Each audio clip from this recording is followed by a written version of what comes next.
المرسلين سيدنا محمد وعلى آله وصحبه أجمعين ومن تبعهم بإحسان إلى يوم الدين. السلام عليكم ورحمة الله وبركاته. وعليكم السلام ورحمة الله وبركاته. الحمد لله رب العالمين الذي خلقنا مسلمين، والحمد لله رب العالمين الذي خلقنا أصحاء معافين، والحمد لله رب العالمين الذي خلقنا عاقلين لنعقل كيف نعبده سبحانه وتعالى عبادة يرضاها ونحظى بمغفرته وبرحمته إن شاء الله. Say Amen. All thanks and all praises be to Allah subhanahu wa ta'ala that He created us Muslims, and all praises and all thanks be to Allah subhanahu wa ta'ala He created us healthy and able to function as a human being, and thanks and all praises be to Allah subhanahu wa ta'ala that He created us with the mental capacity that we can understand what Allah is all about, so we can worship Him the right way He deserves, hoping that He'll give us His own mercy and forgiveness, inshallah. You remember, just to update everybody about what we're talking about, a month or month and a half or 2 months before, we were going through a series to tell you about the ultimate destination for all of us, inshallah, which is the Jannah, the paradise, inshallah. It's too much. So the idea is, we want to know the whole prize. After that, we have to do the work in order for us.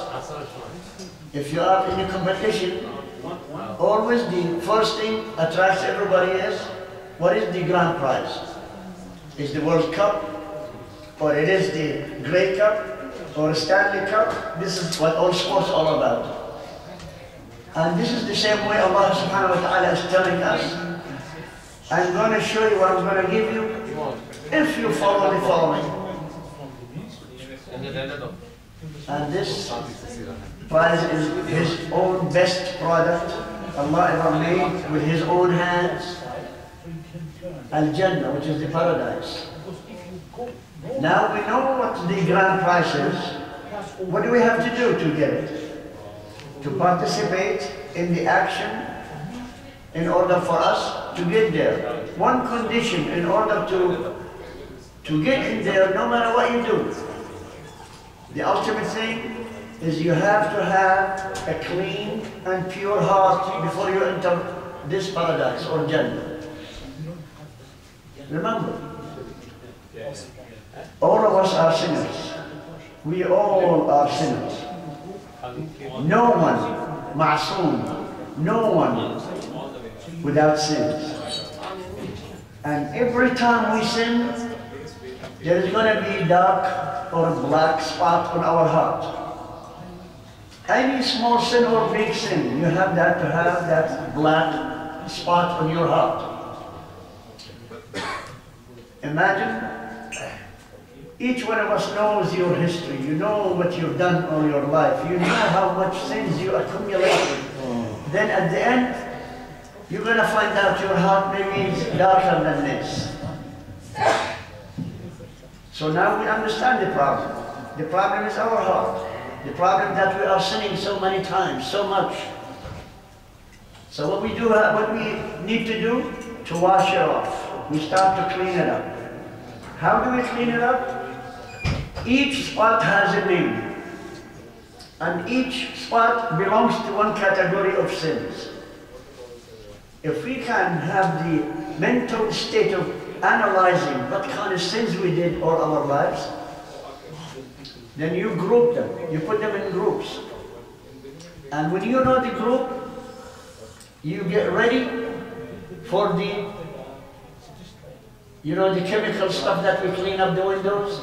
It will not clean up the carpet. The one that will clean up the walls is not going to clean up the glass.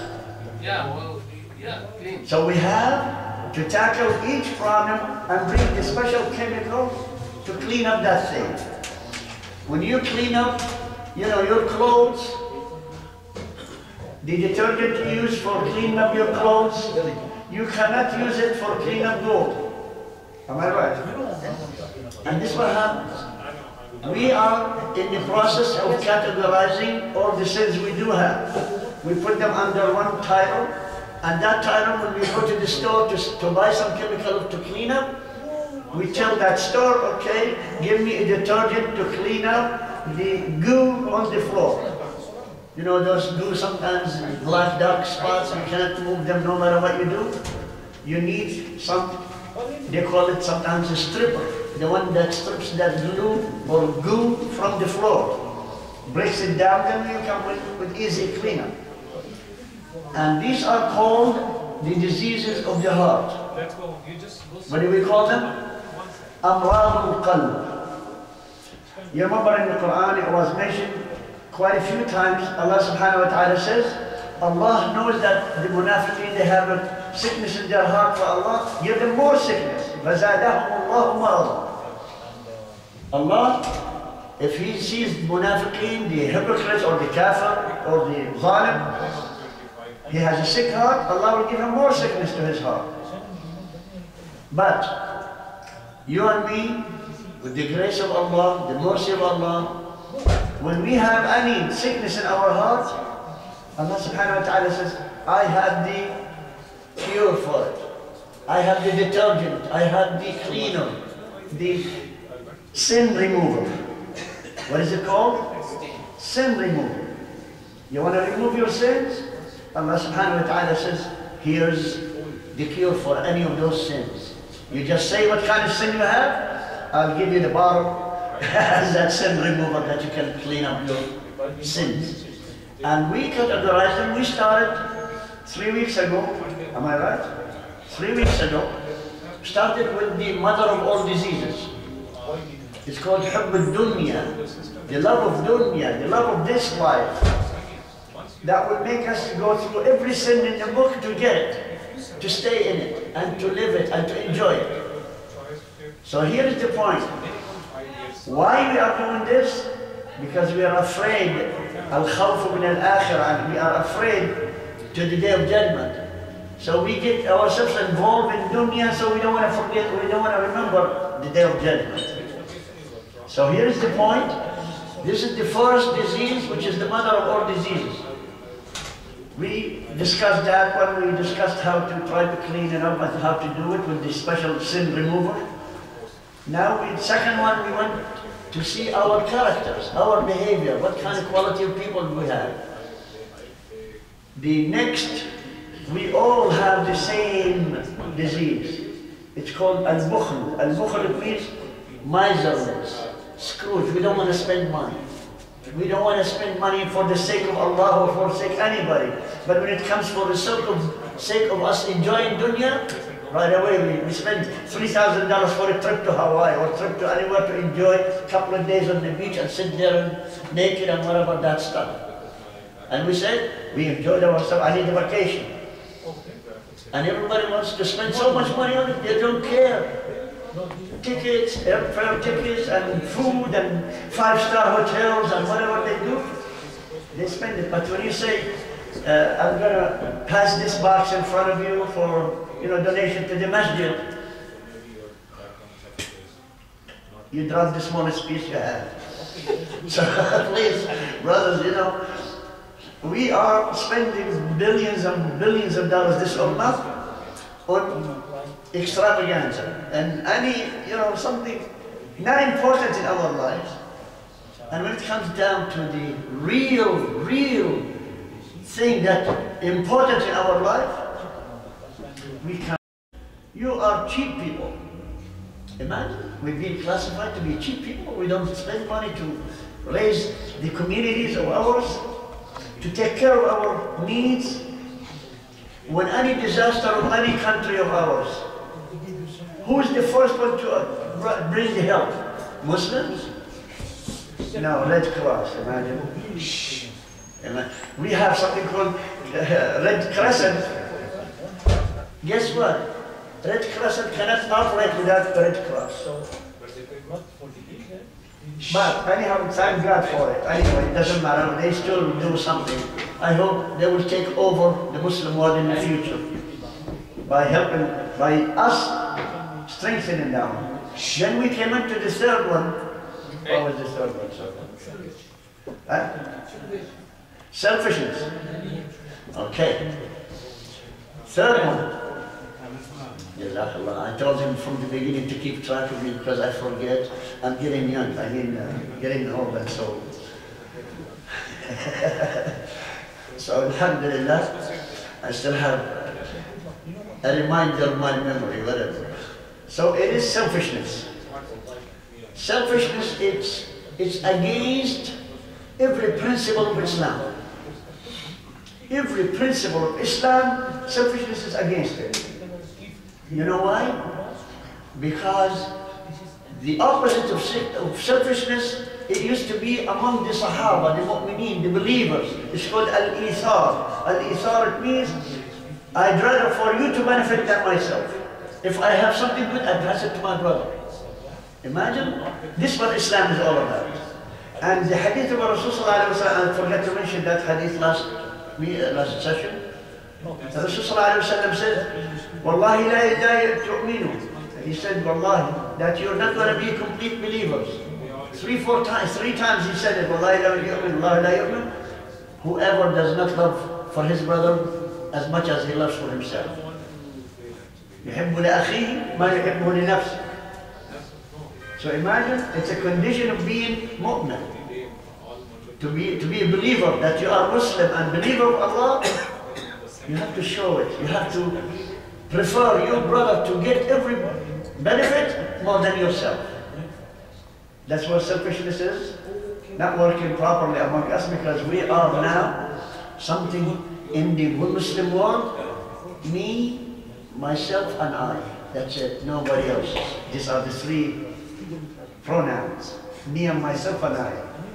It's not you, not him, it's not her, it's not others. It's only me. Even, we're going to talk about today, al-hasad, the envy. Because I don't get it, then I'm going to envy you. You got it instead of me, so I'm going to keep with my eye on you. Let me explain what does it mean, the envy. The envy, al-hasad, if you see yourself first don't have this ni'mah, and then suddenly you saw your brother had it. In your heart you always say, I wish I had it for him instead of him. I wish something happened to him and get it myself. Look at that. See how bad is that? You wish harm to your brother so you can get the ni'mah that he has. And look how it is important, al-hasad, not to have it. Allah subhanahu wa ta'ala explained one whole surah about hasad, which is al-falaq. Surah what? Al-falaq. Can we recite it all together? Because really this is important for you to understand what this surah means. أعوذ بالله من الشيطان الرجيم. بسم الله الرحمن الرحيم. قل أعوذ برب الفلق من شر ما خلق ومن شر غاسق إذا وقب ومن شر النفاثات في العقد ومن شر حاسد إذا حسد. You know why? Because there is evil in envy. There is evil. You know what evil means? So much power in the envy. There is another part of the envy, it's called the eye, the evil eye. This part, you know, when you look at somebody, you say, wow, this guy, mashallah. He did not say, the person does not say mashallah. And Rasulullah ﷺ, he said, al-aynu taqtul. The evil eye will kill the person. This is true. So many people get killed just because somebody looked at them and, wow, you know, you have something amazing. But they didn't say, MashaAllah.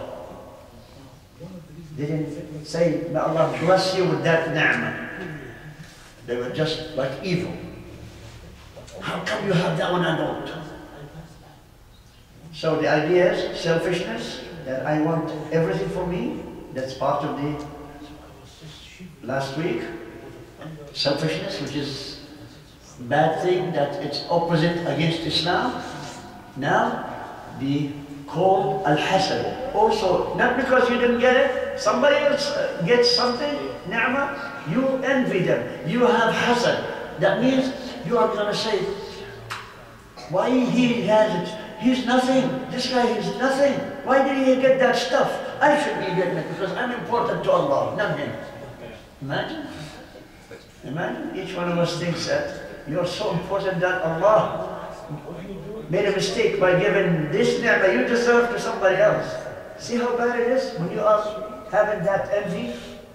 When you envy, you criticize Allah's fairness and His wisdom. That's how deep it is.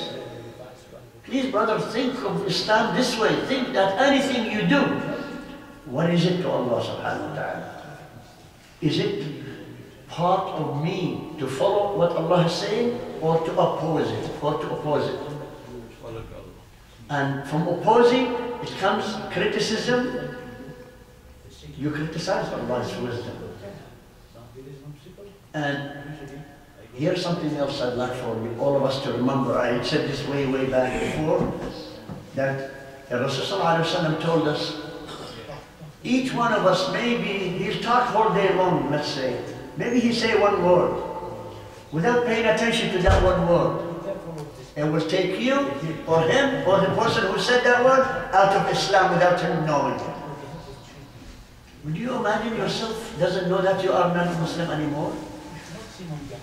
See how it is serious business? And then by the day you die, then you meet Allah subhanahu wa ta'ala. From that day that you said this word that takes you out of Islam, until the day of judgment, everything you've done is not counted. I'm talking about ibadat, action of worship, or any kind of good deeds.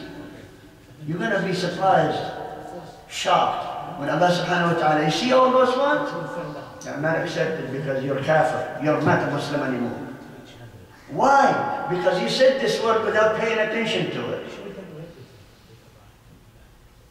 Imagine. Who wants to be surprised like that? No one, inshallah. No one would like to be surprised. But the cure is fantastically easy. The cure. Just in case, today or through the day you've been discussing so many things with brothers, sisters, with anybody in the world, the cure for this situation that you are out of Islam, to announce Islam again by saying what? Ashhadu an la ilaha illallah wa ashhadu anna Muhammadan Rasulullah. How? Make a habit. Every night before you go to bed, put your hand on the pillow. Oh my God, maybe I'm not a Muslim anymore, so I'll enter Islam again. So if there is any bad things that are going to happen to you, only from the time you said that thing until your time you go to sleep. So the idea is, do not say any word until you pay attention to it. Is this word is going to take you out of Islam? That's one. Second, is this part of envy? If you have envy somebody during the daytime or nighttime, or you saw somebody has a ni'mah like a beautiful car or beautiful wife or beautiful husband, whatever. When you look at that person and say, oh, what a lucky guy. What a lucky guy, huh? In the meantime, inside of your heart, you say, I wish I had that stuff.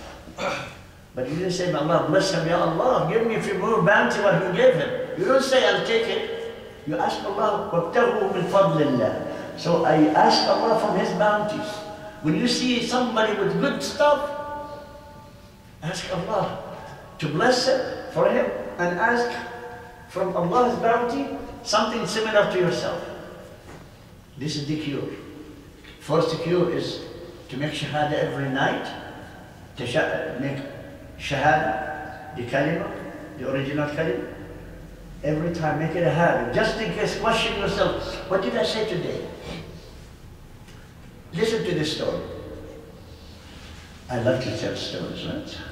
Right? Right? Yes, inshallah. There is they called it, see, the Jewish mentality, everything good, they call it golden age. They attach gold to it. golden era, golden this, golden that, golden this, golden that. So we Muslims now start to repeat the same thing. What is the golden age of Islam? Is at the time of Umayyad and Abbasid, right? The golden age, the golden era of Islam, golden might. So we're going to use the same one for today just to let you understand what I'm saying. There is this scholar. This scholar is so beautiful to understand everything, especially exiting Islam. He has about 2,000 students. Every day they come to sit in his halaka and they listen to his lectures and so on. So he said to them, from now on, your homework, every day, I want you to bring me a report how many words you say during the day. Can you count how many words you say a day? So every time you say, Assalamu alaikum, 1, 2, 3. That's 4. Imagine every word you say, you're going to write it down and count how many. Actually, there is one champion. He broke every record in the book. For 60 years, this was happening. And this young man, he's so young, he started like him. You're 8 years, 9, 10? 10, mashallah. 9 years, 10 years. He started listening to the Imam, to the scholar, and he started writing. You know what his record was? From morning, and we're talking about talking to other people, not doing Quran and doing zikr and that stuff. We're talking about life talks. He broke the record until now stands. 62 words, the whole day. In the meantime, he goes to school, he goes to everywhere and so on, and he studies in the Halaka and so on. Everything he does, he used to write down. Until now, 62 words. Can you do that, sir? Can you do that, 62 words? Maybe 6,000 words, yeah, it's possible. Imagine. And when he brought his papers to the Imam, and he said, these are the words I'll be saying on this day and every day. When I talk, I count, this is my lowest number. When he looked at him and he says, may Allah bless you, may Allah bless everybody to follow you what you're doing, because now you have less sins than anybody else. Plus, the words you say, other than zikr, other than zikr, Quran and salah and all that, these are normal day life talking. And he says, at least you did not accumulate any sins from the extra talk that we spend about, how are you, inshallah, how's things, how's family, how's your cars, how's your house, how's this, how's that, how's this, and what happened to this, did you hear the news, did you see this, did you see on television, did you read the paper, did you look into internet, you heard what is said, you heard this. Count what I said so far, how many words? Just in 5 seconds, 10 seconds, I get 60 words. Imagine what that guy did. I cannot imagine this beautiful young man, he committed himself not to talk. Except absolutely emergency, and he weighs every word he says. Is this what takes me out of Islam? I'm not going to say. Imagine. So the idea is, can we try it? Try just control the words you're talking about. Before you say the word, get your wheels of your brains talking to yourself and say, maybe he's going to take me out of Islam, I better be quiet. I'm not going to say nothing, just hello, hi, salam, that's it. Subhanallah.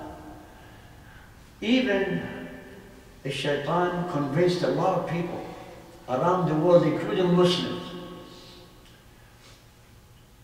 instead of saying Allahu Akbar, making dhikr and so on, they call it talk show. Talk show. All this garbage and trash always on the talk shows, remember? Okay, I'd like to tell you one more story. I love these stories, right? But this one real. It happens here in North America. CFRB, this TV radio station in Toronto, 1010, they call it 1010, CFRB. Yeah. The last time I listened to it was 1998. This is the last time I listened to that radio station. But in 1981, I was listening to this. In 1981 was the introduction of the teller machines, you know, remember those ATM machines that you go put your card, draw cash? That was the introduction of that machine. It's called banking machine automatic. And they installed one in every mall. And it was amazing. Instead of going to the bank, line up until you withdraw some money, this one you can just pass, put your card and move. So there was an issue. Those machines does a lot of mistakes. The program sometimes screw up. So the question was on the CFRB, and it was for North America. That day it was, for a week. CFRB was national for all North America. And he said, I'm going to ask you a question. And I need everybody to call in, give me the answer. So by tomorrow morning, I'll announce what is the right answer. Look how many people they called in. 5 million people. It's 24 hours. The question was, somebody went to that machine, put his card, put in the keys to draw $20. So he got, you know, the book with him, inserted in the machine. When he asked for withdrawing $20, then the money came out. 1, 2, 3, 4, 5, 6, 7, 8, 9, 10, 20s. How much is that? $200. He pulled the book and he says, oh my God, I asked for 20, now gave me 200. So let me take a look at the printed book, you know, it prints the book. It says only withdrawn $20. Now here's the question. What do you advise this man to do? One answer of two questions. Either pocket the money and go home. Yes? MashaAllah, that's beautiful. Here, this for you. MashaAllah. MashaAllah, I love you, brother. He gave me one of the best answers. Or go to the police, give the money back. But there is also the same answer, but it means to go to the bank and pay it back to the bank. Because this money doesn't belong to him, it belongs to the bank. So the answers came in, guess what? 2.5 million for and 2.5 million against. It was tied. Would you believe that? We have half of the people in the world or North America saying, take the money and run. Yeah, good The luck. other half say, no. The honest way to do is take it back to the bank. You know, the bank is losing. No, this is a good luck. But if it's come against the bank, give you less, the bank gonna give you the money back? We're not discussing that. That's not another talk show. We're going to talk about that. But listen to the surprise. The surprise is, on the next morning when he announced the results, some phone call came in interrupting all of this. He said, stop, I have one more call. One more call. Pay attention please to this. So he said, yes, hello, who is this? Abu Yusuf, let's say. This is Abu Yusuf, from where? From the United States calling? No. You know, sir, all of those people are stupid. He said, please, you know, what you're saying, you know, it's not nice to say it on the air. He said, no, everybody's stupid, including you. Said, what? Come on, guy, this is a family show, and this is around the world, you know. He said, you know why? Because I'm telling all of you are stupid, both sides are stupid. He said, why? He said, because the smartest thing to do, I'd go back to the bank and type another $20. You got it? He wants to get more 200. So instead of putting the money and run or giving back the money, he said, no, I go out to the machine and type another $20 to withdraw $20. And I keep doing this whole day until the machine is empty. See, the talk show brings from the people the evil. Doesn't bring goodness. Maybe 10% of the results will be in the good side, but the 90% of the people talking about, always thinking of the evil stuff. And that's where comes in the hasad. Hasad, the envy. The envy is the person, the first thing to think, selfishness.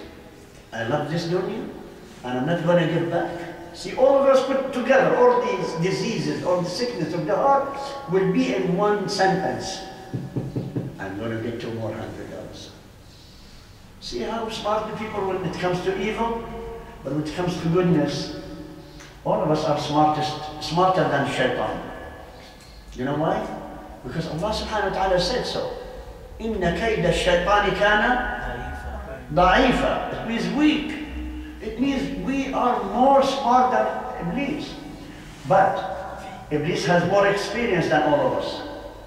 Of the, what you call the successful plans. He always planned for us, and he was successful because he preys on our selfishness. Because he knows that we are selfish. So shaitan always wins unless إِلَّا مَنْ رَحِمَ رَبِّهِ, except the one who has the mercy of Allah subhanahu wa ta'ala. So what I'm trying to say here today, everything you do, from now until you meet Allah subhanahu wa ta'ala, everything you do, check it out. Check it out. Is this for the sake of Allah, or it is for the sake of shaitan? Every act has to have one way or another. There is nothing in between. Anything you do, is it for the sake of Allah? And if it's not, where does it go? To the bank, right? To the bank of shaitan. Because why? Because the shaitan promised and swore by Allah's might and exaltedness. He said, وَعِزَّتُكَ وَجَلَالُكَ. He's challenging Allah subhanahu wa ta'ala by saying, I will take all human with me to hellfire. وَعِزَّتُكَ وَجَلَالُكَ لَأَغْوِيَنَّهُمْ مَا دَامَتْ أَرْوَاحُهُمْ فِي أَبْدَانِهِمْ. As long as they are alive, I'm going to take them with me to Jahannam. أَغْوِيَنَّهُمْ. أَغْوِيَنَّهُم means I will fool them, I will convince them, I will force them, I will do every possible way for me so they can follow me and follow me to Jahannam. But Allah's mercy, look what Allah subhanahu wa ta'ala says, وَعِزَّتِي وَجَلَالِ. Look how beautiful Allah is. He says, you swear by my might and exaltedness, I swear on my own might and exaltedness. لَأَغْفِرَنَّ لَهُمْ. Madamu, the condition is Allah will forgive all our sins as long as we ask for forgiveness. See, Allah subhanahu wa ta'ala, He made a promise Himself that I will forgive all of them, those people you think you're going to take to Jahannam or to hellfire, as long as they ask for forgiveness. لَأَغْفِرَنَّ لَهُمْ مَا دَامُوا يَسْتَغْفِرُونَ. So, that's one way, one cure, you know, sin remover. What is this sin remover is? Istighfar. If you are thinking that you're going to follow shaitan in one way or another, make istighfar. That's where Allah subhanahu wa ta'ala will going to give you sin remover right there from your heart. What time Isha? Salat al-Isha? 7:45. 7:45. Give the break 5 minutes. Okay, let's take 5 minutes break so you can stand up, move your feet, your legs and so on. Coffee is there. Do not And break. Everything is there. Coffee and tea. it's serious business, and we have to be grouchy. We have to be frowning all the time. We have to be serious. We have to scare people by our faces. Guess what? We have the wrong religion. If you think that way, you have wrong religion. If you think Islam is so much serious, you can have a place for enjoyment. Allah subhanahu wa ta'ala created this universe for who? You think for the jinn or for the lions or for the elephants? Allah created this world. وَسَخَّرْنَا لَهُ السَّمَاوَاتِ وَالْأَرْضِ. Allah made the heavens, all 7 heavens and earth, beneficial to us. So we can use it for our benefit and enjoy it. Now, let me give you another question. What do you have in your mind the image of the Prophet Muhammad sallallahu alaihi wasallam? How does he look like? Was he scary face? No. Was he that serious and grouchy? It's mine. No, check yourself. I'm not asking questions. Okay. I'm telling you to check your brains how you have the image of Rasul sallallahu alaihi wasallam. Again, ask yourself, how was he with the companions? Why the companions always with him? I think because he was very, very vicious. They're all scared from him. They have to be there, you know, right? Is that Madhad? He was scary. He was dictator. He was pushing everybody. You come or I chop your head. Is this the way you imagine Muhammad sallallahu alaihi wasallam? Let me give you the truth. Prophet sallallahu alaihi wasallam, he loved them so much, his companions. And from his heart, he used to prefer them to have everything other than himself. Look how much Allah loves Prophet Muhammad sallallahu alaihi wasallam, because he loves all his ummah. Allah subhanahu wa ta'ala, he granted every prophet. How many of them? How many prophets Allah sent? 124. 124,000 prophets from Adam until Prophet Muhammad sallallahu alaihi wasallam. Just imagine the number of those prophets. The numbers alone. And each prophet was granted by Allah subhanahu wa ta'ala one dua. Ask anything for every prophet. Guess what? Every prophet used his dua. When Allah subhanahu wa ta'ala asked Prophet Muhammad, okay, aren't you going to use your dua? He said, no, Ya Allah, I'm not going to use my dua. I'm going to save it for my ummah on the day of judgment. Allahu Akbar. Allahumma salli wa sallim wa barak ala Muhammad wa ala alihi wa sahbihi ajma'in. Look what Prophet Nuh alayhi salam, when he was granted that dua, what did he say? When he gave up on the world and he 950 years or 1,000 years telling people about Allah, nobody answered him except a few. Do you want more stories? I'll tell you more stories about Prophet Nuh alayhi salam. Prophet Nuh, he spent 950 years telling people of the earth about Allah subhanahu wa ta'ala. You know how they used to do? They used to live long. They used to live 300, 400, 500 years in his age, in his generation. A great-great-grandfather, he used to bring his great-great-grandson. You know what that means? A man, 250 years old, he comes in, brings his 6 years old great-grandson. He takes him with his hand. He comes in, he says, you see this man? Prophet Noah, you see this man? When you are my age, take your grandson. So don't believe it. See how bad they were? They used to. 250 years old man, he comes in, takes his 10-year-old or 6-year-old, 7-year-old great-grandson, take him to Prophet Noah. See this face, remember this face. When you are my age, go and get your great-great-grandson, show him Noah again so they don't believe in him. So Prophet Noah alayhi salam, at the end, what did he say? If you read Surah Noah in the Quran, it will tell you exactly what Noah has said. He used his dua. He said, Ya Allah, wipe every kafir from the face of the earth. And Allah did. With what? With the flood. You remember? Yeah. Now let's go to Prophet Salih. Prophet Salih and Prophet Hud, all the same thing. They used their dua, Ya Allah, get rid of this kafirin, or even they are all their own people. And Allah wiped them out. And then Prophet Musa and Prophet Isa and all of those people still the same. But when it came to Prophet Muhammad sallallahu alaihi wasallam, I'm not going to use my dua in this dunya. Ya Allah, permit me to save it on my account in your bank the day of judgment. And Allah says, Ya Muhammad, innaka la ra'ufur rahim. Imagine, Allah gave two of His own names, beautiful name, Asma al-Husna. To who? To Muhammad sallallahu alayhi wa sallam. وَإِنَّكَ لَعَلَى خُلُقٍ عَظِيمٍ. And also give him another quality of Allah subhanahu wa ta'ala, Azim.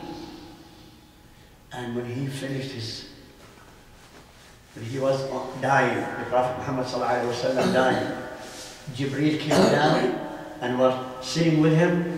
And then Allah sent a special angel. He says, go and ask Prophet Muhammad sallallahu alaihi wasallam to have a choice. He wants to stay alive, or to stay in dunya, or to come with the Rafiq al-A'la, to the highest companion. Imagine Allah calling Himself companion to Prophet Muhammad sallallahu alaihi wasallam. Al-Rafiq. Al-Rafiq, you know, Rafiq means companion, friend, buddy, sahib. What did the Rasul sallallahu alaihi wasallam said while he was dying, the last breath? بل الرفيق الأعلى, بل الرفيق الأعلى, بل الرفيق الأعلى. While he was lying on Hazrat Aisha's chest, you know, was dying, and he said, بل الرفيق الأعلى, بل الرفيق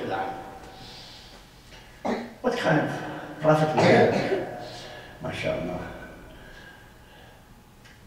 Did you look at the clock there? Tell me what time is it? No, you. Look at the clock there. That one. Is it the same? Is it the same? Yeah. Okay, thank you. At least I know now. I'm not out of time. So, the idea is, Allah subhanahu wa ta'ala is telling us, the Prophet Muhammad sallallahu alaihi wasallam is your role model. Uswatun hasana. Uswa hasana, that follow whatever he's doing, because he's your role model. How many jobs we have here? Each one of us has a job, right? How many varieties of jobs we have? From special engineering to special chemist, to specialist in speeches, specialist in, let's say, doctor office, a specialist in computer, specialist in this, a specialist in that, all these jobs, right? There is not a single job or a profession the Prophet did not do. There is only one area he did not do. For a man, he did not have any kind of water sports. He did not use any water sports because he was in the middle of desert, there is no water. You know, those people, divers and swimmers and, you know, racing and there's the slides and whatever they do in water sports, he did not do it. Why? Because there was no water. But he did a job for everything. Was he a doctor? Was he a herbologist? Was he a psychologist? Was he a military man? Was he a father? Was he an orphan? Was he a brother? Was he a mother? Was he a leader? Was he an army soldier? Was he a negotiator? Was he a planner? Was he a space pilot? How? You shook your head, yes, he was. He was. When he went from Arab. Yes. Was he a racer? Yes. When he rode the Buraq. You remember? Traveling. So it doesn't matter.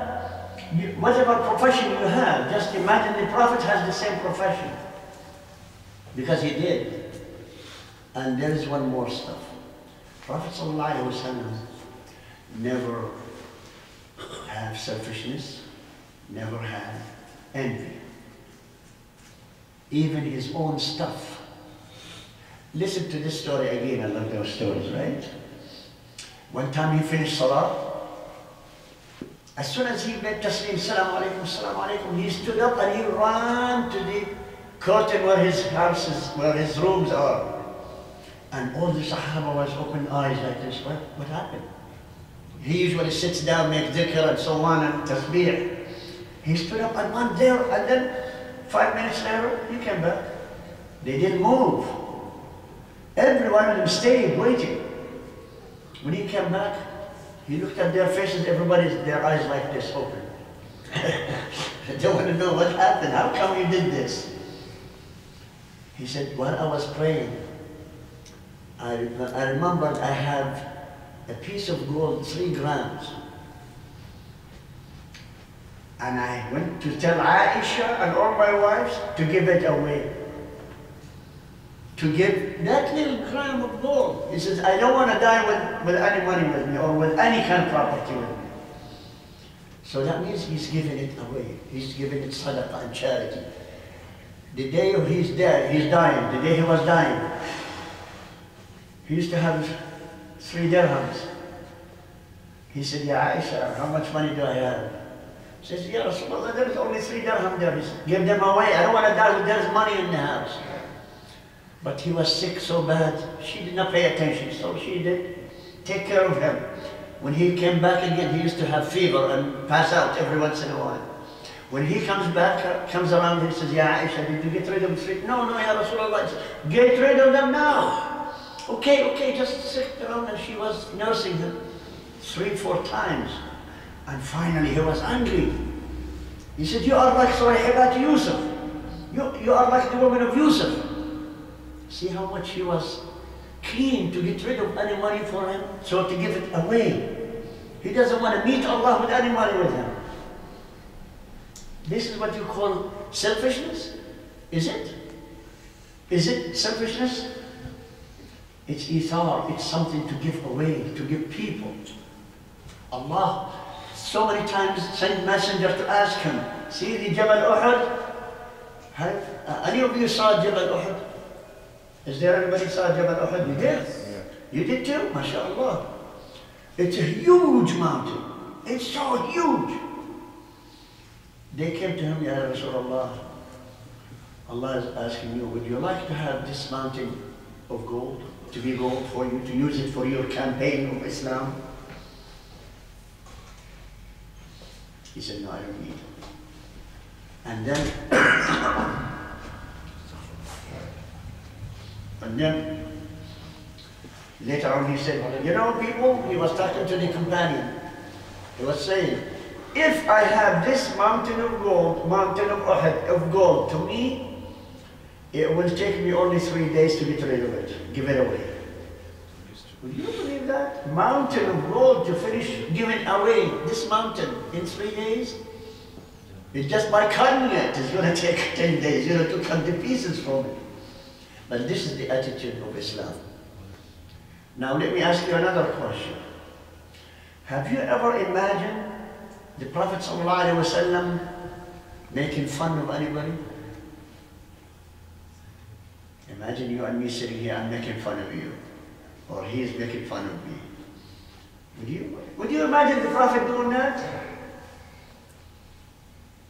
Do you imagine the Prophet doing making fun of you?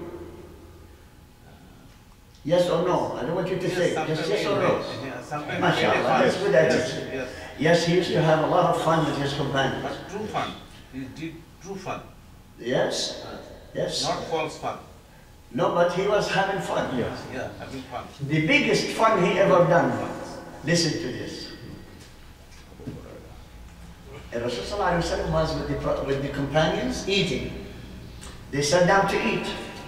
And when everybody said, you know, before you eat, what do you say? Bismillah. So everybody said except him. He stopped eating. Oh my God, every companion went looking. The Prophet did not say Bismillah, but they didn't say nothing. They waited until the end, when the last piece of the food in his fingers, he wants to put it in his mouth. He said, Bismillah ar-Rahman ar-Rahim, and he starts laughing. Imagine, the Prophet is laughing on the last bite. So the companion, they were shocked. Why he's laughing? And guess what he said? They said, Ya Rasulullah. Yes. I saw Shaitan passing. MashaAllah, barakallah fi. Okay, this one is yours. I love you, brother. MashaAllah. The story is, the Prophet ﷺ did not say Bismillah ar-Rahman ar-Rahim on purpose. You know what happens if you don't say Bismillah ar-Rahman ar-Rahim before you eat? What? Shaitan starts eating. Thank you, this is for you too. Come here, take this, MashaAllah. You get rid of this. No, I want to eat it, but I don't have time, you know. If I start eating you, I'm not going to talk. Rasulullah ﷺ said, I purposely did not say Bismillah ar-Rahman ar-Rahim because I saw Shaitan sitting with us waiting for anybody who doesn't say Bismillah so he can eat with him. So I allowed him to eat. I did not say Bismillah ar-Rahman ar-Rahim until he fills his stomach. Rasulullah ﷺ was, his veil was lifted, he can see Shaitan wherever he is. So he said, when I saw him filling his stomach and my last piece of food, I said, Bismillah ar-Rahman ar-Rahim. Now I'm seeing him throwing up. Oh, he's throwing up, that's why I'm laughing. So he started throwing up everything he ate. That's why Rasulullah ﷺ used to have fun with so many things. Again, one more small story. There is a Sahabi, radiyallahu anhu, his name is Abdullah ibn Mas'ud. Small guy. His legs is like the bird's legs, so thin. So one time the Sahaba sitting and he climbed the date tree, he wants to pick some dates to bring to the Prophet ﷺ. So the Sahaba used to say, look at Abdullah Mas'ud, his legs, too thin, he cannot stand. Rasulullah ﷺ said, listen up, you think this legs too thin, huh? Wallahi, in the day of judgment, these legs are heavier than Mount Uhud. Imagine Mount Uhud, how heavy it is. Each leg of his is more powerful, more heavy in hasanat than Mountain Uhud. So that tells you the Prophet ﷺ was interacting. But the point is, why they used to stick with him. Yes, we know they're going to learn Islam, correct? They want to learn from him. He's the teacher. Every time Quran comes down, he teaches them and teaches them how to live and this. But also, they used to have fun. They used to enjoy his company. Now you're sitting here with me. If I stayed with you another 2 hours, you think you're going to stick with me? Excuse me, we have that appointment at home. We have to do this, we have to do that. But then you start leaving one by one. Am I right? The companions, the same thing. They are human like us. Okay, we're going to stop for Adhan and continue the story. السلام عليكم ورحمة الله المرسلين سيدنا محمد وعلى آله وصحبه أجمعين ومن تبعهم بإحسان إلى يوم الدين.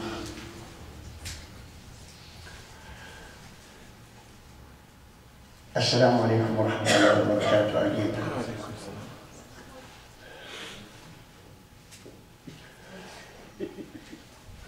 To continue the story, Prophet Muhammad ﷺ, he used to sit with his companions and they used to enjoy his company so much. Here comes in Hazrat Umar al-Khattab radiallahu anhu. He was made a brother with another Ansari alayhi salam. With the brother from the Ansar from Medina. The Rasul sallallahu alayhi wa sallam, he made ta'akhi. Ta'akhi means he matched up one person from Mecca, Muslim, to a Muslim from Medina, and he said, you are two brothers. And he made all of them. So the brother of Hazrat Umar al-Khattab radiallahu anhu, they were sitting in the presence of Rasul sallallahu alayhi wa sallam. So Hazrat Umar says, listen, your brother, both of us cannot stay always with the Rasul sallallahu alayhi wa sallam because we have to work. We have to get some living. Instead of both of us being upset from the Rasul sallallahu alayhi wa sallam, you stay with him today, I go to work. When I come back from work, you teach me whatever you learned from the Rasul sallallahu alayhi wa sallam and tell me what kind of fun you have. Tomorrow, I sit with the Rasul sallallahu alayhi wa sallam, you go to work. See how much they sacrifice? They sacrifice 50% of their living, which is wages and salaries, whatever earning living, to be what? To be with the Rasul sallallahu alaihi wasallam, instead of being absent. They come only after Maghrib and Isha, after they finish work, and then how much you can learn in between Maghrib and Isha, like you are now. You learn just some subjects, but you are talking about the general information about Islam. Those are the teachers of this ummah. So listen how each one of them prefer to sacrifice. They are not selfish. See, they are not selfish. They sacrifice some of their income in order to be with who? Why? Because he had a gun, you have to come back here or I'll kill you. No, because they used to enjoy his company. Plus, they learned the Islam the right way from his mouth and from his behavior and his instruction. So here it is. Check yourself. Am I using any of the qualities of Rasulullah in my daily life? These are the sin removers. Remember, the bottle has sin remover. If you, everything you do, compared to the Prophet ﷺ's behavior, you know what? Allah will reward you alone by just following the Sunnah, by intention that I want to follow the Sunnah of Rasulullah ﷺ, that by itself. This is from Allah subhanahu wa ta'ala. Imagine what Allah is going to do for you for that. If you said, I will follow the Prophet ﷺ's Sunnah in everything I do, may Allah help me. You have, this is the key. You read Surah Al-Fatiha every day in 17 times fard time. You know, every rak'ah you say Fatiha, correct? Plus the extra stuff that you do, nafal or sunnah, any sunnah salah, that's extra. What do you say in it? Iyaka na'bud. What? What does it mean? Iyaka nasta'in. For you, we ask you for your help. Anything you want to do, yeah, say, Ya Allah, help me out doing this to follow the Sunnah of Rasulullah. You're surprised the day of Judgment. You know what? When you are standing, just ready to cross the Sirat, the straight path, Allah will say, Ya Muhammad, this man followed your Sunnah. Come here, stand by him, make shafa'ah for him. Would you believe that? Time the Prophet sitting there every time, Allah is asking him, did you make istighabah against Abu Yusuf? And say, yes, I did. The Rasul said, Ya Allah, forgive him because he followed my Sunnah and he loves him. Then Allah said, forgive him. Okay, didn't you do this for others? He names every sin you've done. And every time, who stands between you and Allah's punishment? The king of the Sunnah. Who is that? The Prophet ﷺ. He said, Ya Allah, forgive him because he intended to follow my Sunnah, but because you're a human and shaitan is powerful against him. Imagine, Allah said, shaitan, inna kayd al-shaitan, shaitan, kayd al-shaitan. It means the manipulation of shaitan is weak, as long as you hold on to the rope of Allah subhanahu wa ta'ala. But if you allow shaitan, he'll be strong. Every time you're weak, shaitan gets strong. So that is the day you're going to be surprised. If you check yourself in dunya now, anything I do, I'm going to try to make it copy of the Rasul ﷺ Sunnah. None of us will do it 100%. Nobody, no human being can do the same as the Prophet Muhammad ﷺ. But at least you have the intention. And Allah subhanahu wa ta'ala will grant you the amount He wants you to have. It's not because you're smart or I'm smart or anybody's strong. No. Whatever Allah allows you to reach in that level of mercy, He'll allow you to do it. So I ask Allah subhanahu wa ta'ala for all of us here to try our best to get that sin remover by Allah subhanahu wa ta'ala in every disease we have in our heart. Ask Allah to help you. Ya Allah, help me to overcome my selfishness. Ya Allah, help me to overcome my miserliness, not to be cheap anymore. I ask Allah subhanahu wa ta'ala to help me at least not to love this dunya that much. And every disease you know in your heart, as I said, check your heart, how many sins you have, classify them in different categories, and then you ask Allah to give you the sin remover, to give you whatever you're supposed to have to remove that sin. If it's miserliness, or if it is evil eye, or envy, or selfishness, ask Allah to help you in that category. And on top of that one, ask Allah to have salah on the Prophet Muhammad sallallahu alaihi wasallam, because he's the one who taught us all of this. So I ask Allah subhanahu wa ta'ala to forgive all of us here, to forgive our parents, and to protect our children, to teach them the right way to follow Sunnah of Rasul sallallahu alaihi wasallam, and also to teach us to clean up our hearts from all the diseases that we have. Inshallah, we'll continue this series of diseases of the heart every Sunday.